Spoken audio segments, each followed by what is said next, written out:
Olá, eu sou o professor André e na aula de História de hoje nós iniciaremos nossos estudos sobre o Segundo Reinado.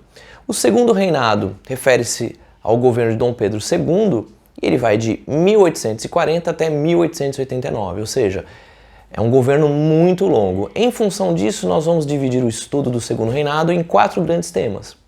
O café, que é o tema da aula de hoje, a escravidão, ou seja, a escravidão que durante o Segundo Reinado ela vai atingir o seu auge e declínio no Brasil, a Guerra do Paraguai e a crise da monarquia que leva à proclamação da República.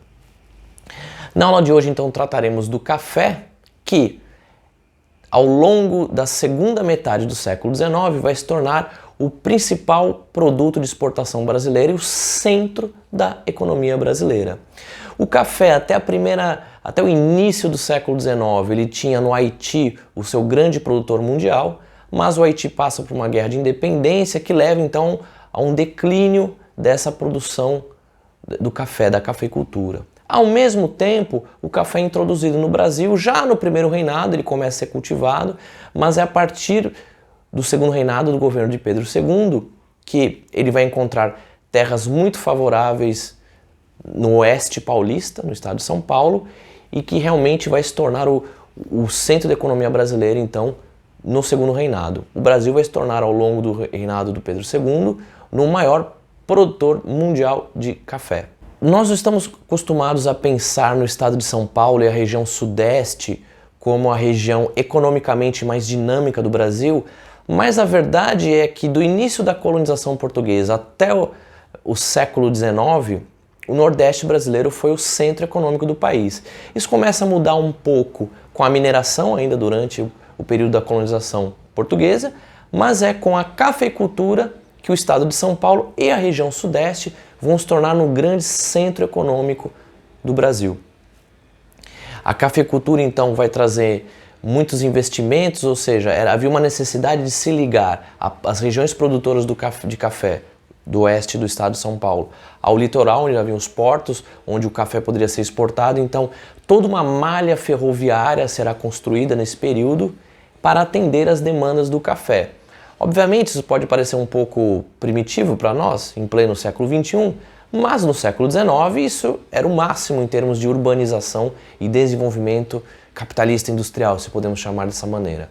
É nesse período, então, que algumas cidades brasileiras, principalmente aqui na região sudeste, vão ter um boom populacional, vão aumentar muito de tamanho como consequência da riqueza advinda da produção da cafeicultura. Inicialmente, a produção do café ela vai se utilizar da mão de obra escravizada, africana e dos seus descendentes, mas com o declínio da escravidão, que nós vamos ver numa próxima aula, essa mão de obra de escravizados vai sendo substituída pela mão de obra de imigrantes.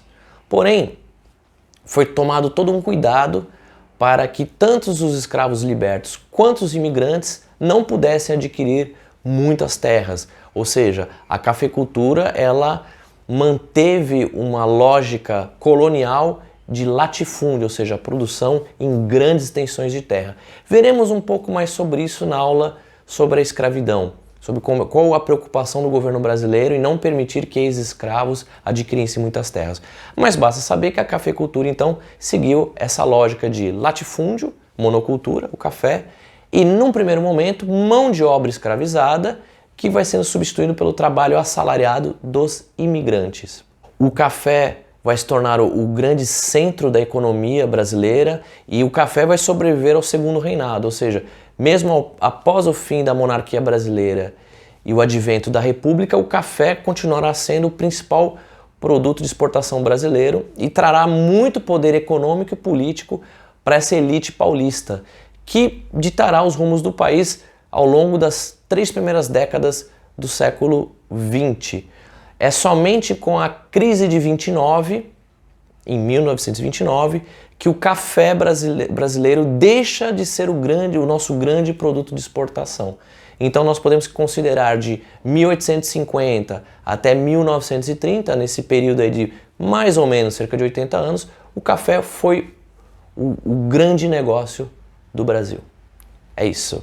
Faça as nossas atividades.